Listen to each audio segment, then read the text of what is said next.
monde, c'est Varsapa. Aujourd'hui, on se retrouve pour une toute nouvelle vidéo.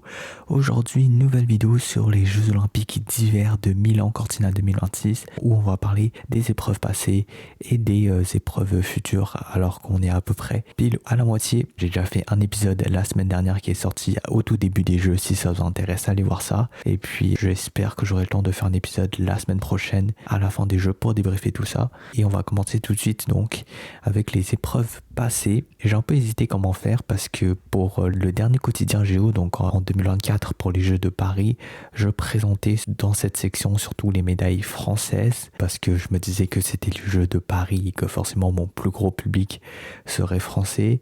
Mais là pour les Jeux d'hiver, j'hésite un peu. Perso, moi j'habite au Canada, donc ça me paraît logique de présenter les médailles canadiennes, mais aussi je pense que le plus gros public francophone se trouve forcément en France, donc j'ai décidé de vous présenter les deux. Mais n'hésitez pas à me dire en commentaire ce que vous voudriez voir comme médaille, ou sinon que vous préférez juste que je fasse pas par nationalité, mais juste présenter globalement les personnes qui ont gagné l'or sans prendre en compte la nationalité. Donc voilà, dites-moi ça dans les commentaires.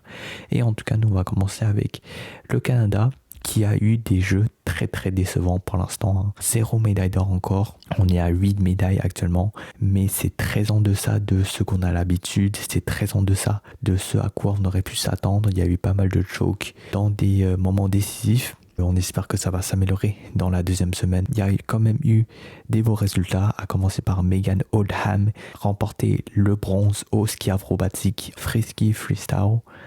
Ensuite, c'est l'équipe mixte de patinage à courte piste qui a remporté l'argent.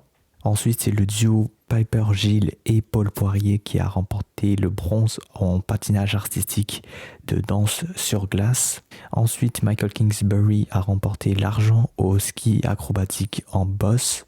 Ensuite, Elliot Rondin a remporté l'argent en snowboard cross. Courtney Sarro a remporté le bronze au 500 mètres femmes short track. Et enfin, aujourd'hui, Laurent Dubreuil a remporté le bronze encore au 500 mètres hommes patinage longue piste. Pour mes collègues français qui m'écoutent, ça va beaucoup mieux pour la France pour l'instant. Pas mal de médailles d'or, pas mal de médailles d'argent et de bronze aussi. Ouais, bon début de compétition par la France. C'est sûr que cette semaine, j'ai plus suivi les médias québécois, canadiens que les médias français. Donc je sais pas trop ce que ça dit dans les médias français. Mais en tout cas, statistiquement, ça se passe très bien par la France en ce moment. Et on commence avec Éric Perrault qui a remporté l'argent au biathlon 20 km individuel. Un doublé français, donc Julia Simon à droite qui a remporté la médaille d'or et Lou Jean Monod à gauche qui a remporté la médaille d'argent.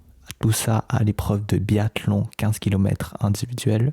Ensuite, c'est Perrine Lafont qui a remporté le bronze au ski acrobatique des bosses. Ensuite, c'est le très controversé couple Laurence Fournier-Baudry et Guillaume Cizeron qui ont remporté l'or au patinage artistique danse sur glace. Ensuite, c'est Roman Miradoli qui a remporté l'argent au ski alpin Super G. Ensuite, c'est Mathis Desloges qui a remporté l'argent au ski de fond 10 km individuel. Quentin Fillon-Maillet, lui, remporte l'or au biathlon 10 km sprint. Et enfin, encore un doublé français, cette fois-ci Océane Michelon en argent et Lou Jean Monod en bronze au biathlon 7,5 km sprint.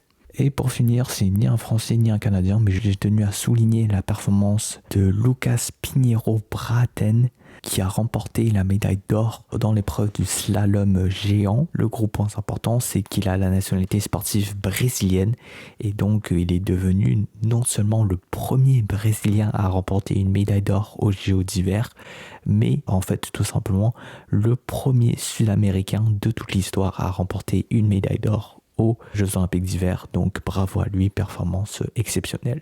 Maintenant pour ce qui est du tableau des médailles, donc peut-être sans grande surprise, la Norvège prend la tête avec 10 médailles d'or et 20 médailles au total. Elle devrait rester là a priori après cette deuxième semaine de compétition. Ensuite, deuxième, je ne sais pas si on peut dire que c'est une surprise, mais l'Italie avec 6 médailles d'or et 18 médailles.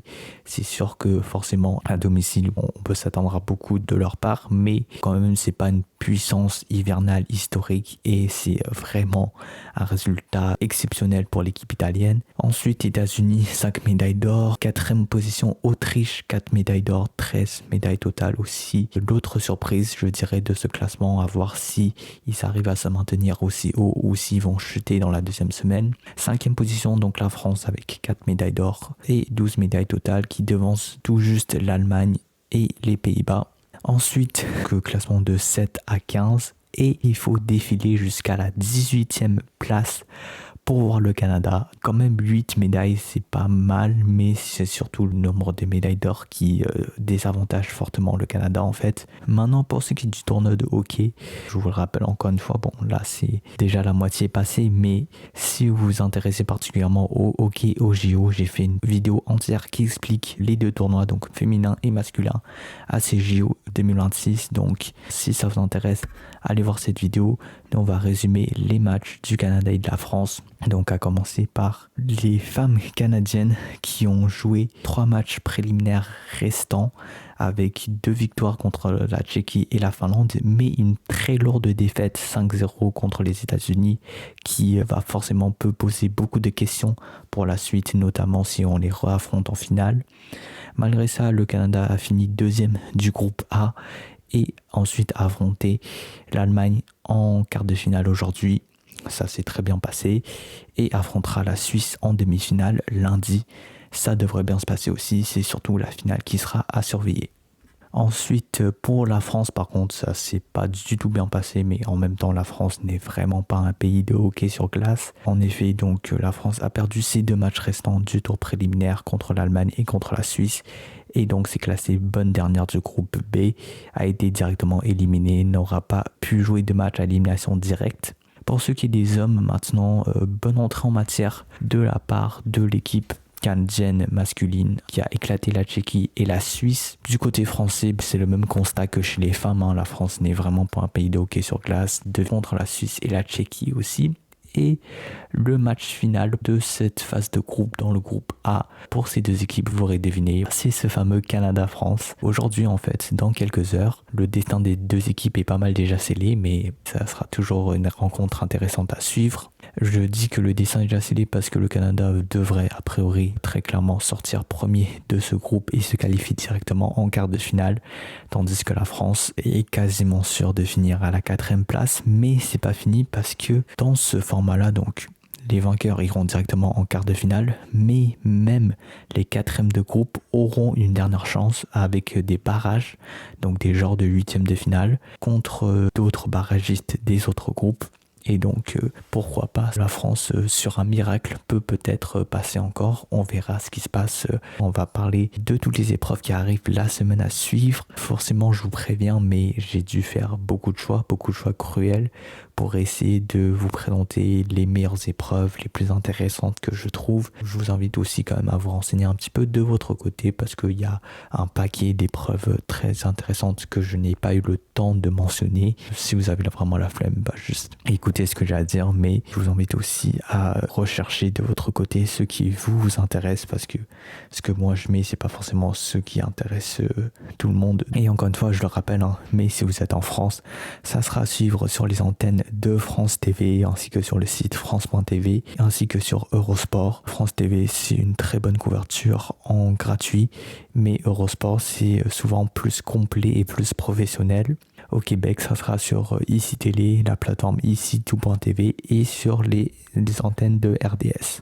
Donc on commence ce preview avec dimanche, donc la journée d'aujourd'hui, avec l'épreuve par équipe mixte de skeleton à midi ou 18h. Je le rappelle encore une fois, mais à gauche c'est l'heure du Québec, l'heure normale de l'Est, et à droite c'est l'heure en France, qui est aussi l'heure entre guillemets officielle de l'Italie. Toujours aujourd'hui, il y a l'épreuve féminin du slalom géant au centre ski alpin de Tofan. La première manche à 4 ou 10h et la deuxième manche à 7 ou 13h30. Lundi maintenant, il y a le super team homme de saut à ski au Predazzo Ski Jumping Center avec la manche 1 à 13 ou 19h, la manche 2 à 13 ou 19h43 et enfin la manche finale à 14 ou 20h20. Toujours lundi, il y aura du bobsleigh. Donc en monobob féminin au Cortina Sliding Center avec la manche 3 à 13 ou 19h et la manche 4, la manche finale à 15 ou 21h06. Mardi maintenant, il y aura du combiné nordique, donc cette fois-ci l'épreuve de Gundersen grand tremplin / 10 km auprès de Zo ski jumping, mais aussi au Tessero cross country, vu que littéralement le combiné nordique, je le répète, mais c'est juste un mixte de saut à ski et ski de fond. Donc le saut à ski à 4 ou 10 heures et le ski de fond à 7 ou 13h45. Patinage de vitesse aussi mardi dans l'épreuve de poursuite par équipe au Milano Speed Skating Stadium avec à la fois des épreuves d'hommes et de femmes. Donc la demi-finale homme à 8 ou 14h30 et la finale homme à 10 ou 16h22. Pour les femmes, la demi sera à 8 ou 14h52 et la finale sera à 10 ou 16h41. Mercredi au Tessero Cross Country du ski de fond dans l'épreuve de sprint libre par équipe. L'épreuve des femmes sera à 5 ou 11h45 et l'épreuve des hommes sera à 6 ou midi 15. Toujours mercredi au Livigno Snowpark, cette fois-ci du snowboard en slopestyle homme. Donc la manche 1 à 6 ou midi 30 et la manche finale, la manche 3 à 7 ou 13h28. Il y a une manche 2 entre les deux bien évidemment, mais je pense que si vous voulez le suivre au complet, suivez dès la manche 1 et si vous voulez juste voir la manche finale, regardez juste la manche 3. C'était un peu inutile que je précise la manche 2. Jeudi 19 au Milano Ice Skating Arena, c'est l'épreuve de patinage individuel féminin, donc le programme libre à 13 ou 19h. Toujours jeudi au Stelvio Ski Centre, cette fois-ci c'est le ski alpinisme, donc cette fois-ci je vous le conseille vivement. S'il y a une épreuve que vous devriez regarder cette semaine, c'est celle-là, parce que c'est non seulement la toute nouvelle discipline ajoutée au programme des JO cette année, mais c'est aussi un sport qui, de ce que j'ai vu, est tout simplement très impressionnant visuellement, très formaté pour les téléspectateurs. Donc c'est l'épreuve de sprint avec des séries, des demi-finales et des finales à la fois pour les hommes et les femmes. Je vous ai mis les heures de tout ça, je vais pas tous les commenter parce qu'il y en a beaucoup, mais ski alpinisme, vraiment branchez-vous. Ensuite, le vendredi 20 au Milano's Ice Skating Arena, c'est le patinage sur courte piste 1500 mètres femmes avec l'écart à 14 ou 20h15, les demi à 15 ou 21h02 et les finales à 16 ou 22h. À savoir que pour les épreuves de patinage à courte piste, même patinage de vitesse à longue piste, il y a souvent deux finales, finale B, finale A. C'est pour ça que je mets finale avec un S. Biathlon le vendredi 20 à Anterselva, donc c'est le 15 km départ groupé pour les hommes à 8 ou 14h15. Samedi 21 pour finir au Livigno Aeros Park, on a l'épreuve de saut par équipe mixte en ski acrobatique à 5 ou 11h45.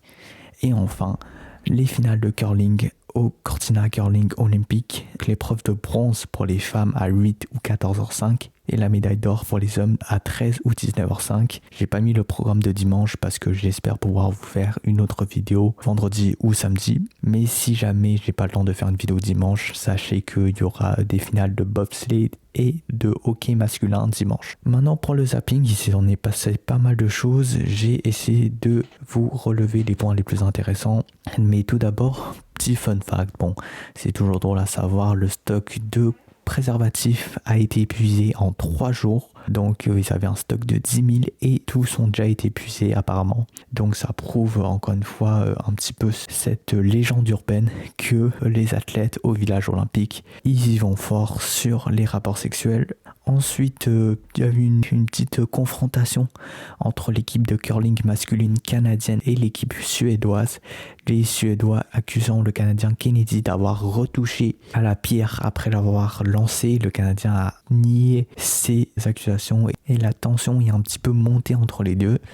Et après visionnage de vidéo, il semblerait qu'effectivement, oui, il a retouché à la pierre. Ensuite, autre fun fact, je pense que ça a vraiment fait la une. Je pense que ça, vous l'avez vu passer. C'est Sturla Holm Lightraid, un biathlète norvégien qui, après avoir gagné la médaille de bronze lors de son interview d'après-match, a déclaré avoir trompé sa copine et a servi un petit peu de l'exposition médiatique de cette médaille de bronze pour essayer de s'excuser et lui convaincre de revenir. Mis à part ce petit fait divers complètement loufoque, je voulais aussi mettre en avant son coéquipier Johan Olav Botten qui avait remporté la médaille d'or à cette même course et qui pour le coup, je pense à une histoire qui mérite qu'on s'y attarde beaucoup plus, puisque en effet, il avait malheureusement retrouvé son coéquipier et ami Sivert Bakken mort dans sa chambre d'hôtel il y a seulement 1 mois et quelques semaines.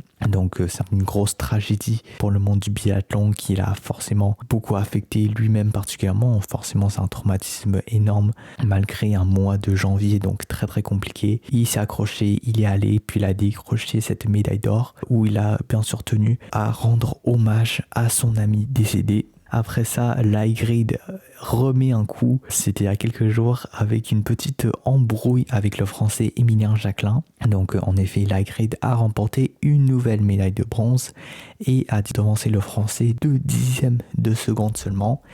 Et ça a mené à une petite embrouille où l'High-Grade aurait donc apparemment chambré Jacquelin en se demandant s'il ne s'était pas arrêté pour saluer le public. Emilien Jacquelin, donc le biathlète français qui était arrivé 4e à la course, a très très mal réagi en rappelant l'infidélité du Norvégien et en promettant de le baiser dimanche, donc aujourd'hui, à l'épreuve de poursuite du biathlon. Donc franchement, ça fait du drama, ça fait du contexte si vous voulez suivre la partie aujourd'hui. Et donc voilà les amis, c'est la fin de cette vidéo, j'espère que vous aura plu. Outre le fait que je vais vraiment essayer de mon maximum de vous faire une autre vidéo la semaine prochaine, vous pouvez toujours suivre ce compte Twitter qui a été fait par moi-même. C'est un bot que j'ai codé en fait, qui informe automatiquement à intervalles réguliers des médailles, des épreuves, des résultats des matchs.